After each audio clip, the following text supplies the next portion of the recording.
কিছু কিছু সময়ে ফিল্ম না একটা অদ্ভুত ম্যাজিক করে দিয়ে যেতে পারে, যেটা হাজার বলে অনেক শিক্ষা দিয়ে অনেক সময় আমরা করতে পারি না। ছোট ছেলে বাচ্চারাও কিন্তু সেফ না। সোজা কথা, কোনো বাচ্চাই সেফ না যদি সে রংভাবে ট্রিটেড হয়। মানুষের যেরকম একটা ইন্ডিভিজুয়াল জার্নি থাকে, এরকম প্রত্যেকটা ফিল্মের একটা জার্নি থাকে।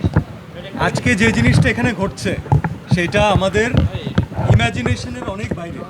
আমরা সিনেমা বানানোর সময় কখনো ভাবতে পারিনি যে আমরা একটা ফিল্ম করা তো খুব ছোট একটা ব্যাপার, যেটা সাদাতরা করছে, যেটা দীপ্তিরা করছে, পুরো অর্গানাইজেশন মিলে যেটা করছে, এটা অনেক বড় ব্যাপার।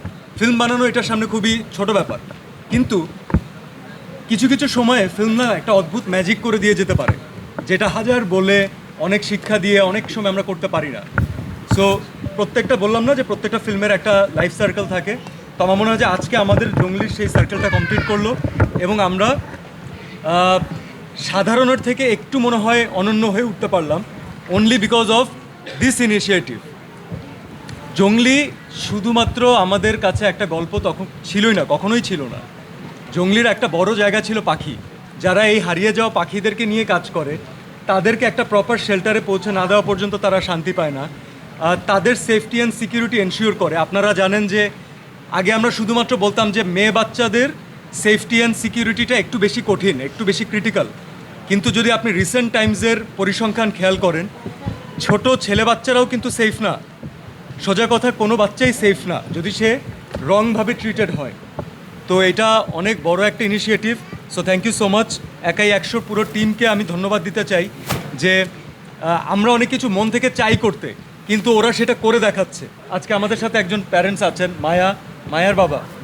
তো মায়ার বাবা যেমন মায়াকে এখনও খুঁজে পাইনি, তবে আমরা আমাদের সোশ্যাল মিডিয়ার যতটুকু সাধ্য আছে, আমাদের নিজেদের যতটুকু কানেকশনস আছে, আমি অবশ্যই চেষ্টা করব মায়াকে যদি আমরা সবাই মিলে খুঁজে পেতে পারি। আপনারা জার্নালিস্টরা আছেন, আপনাদের রিচ আমাদের এখানে সবচাইতে বেশি। আপনারা অনেক সময় অনেক রং রিজনে অনেক কিছু ছড়িয়ে দেন, কিন্তু আমি আপনাদেরকে রিকোয়েস্ট করবো একটা রাইট রিজনে please let's give it a try. আমরা যদি মায়াকে তার বাবার কাছে ফেরত দিতে পারি, এখানে অনেক বাবুরা আছে, অনেকে হয়তো তাদের বাবা মার কাছে ফেরত যাবে, আবার রিয়ালিটি হচ্ছে অনেকে হয়তো বাবা মার কাছে ফেরত নাও যেতে পারে। আমি তাদেরকে নিয়ে একটা কথা বলতে চাই।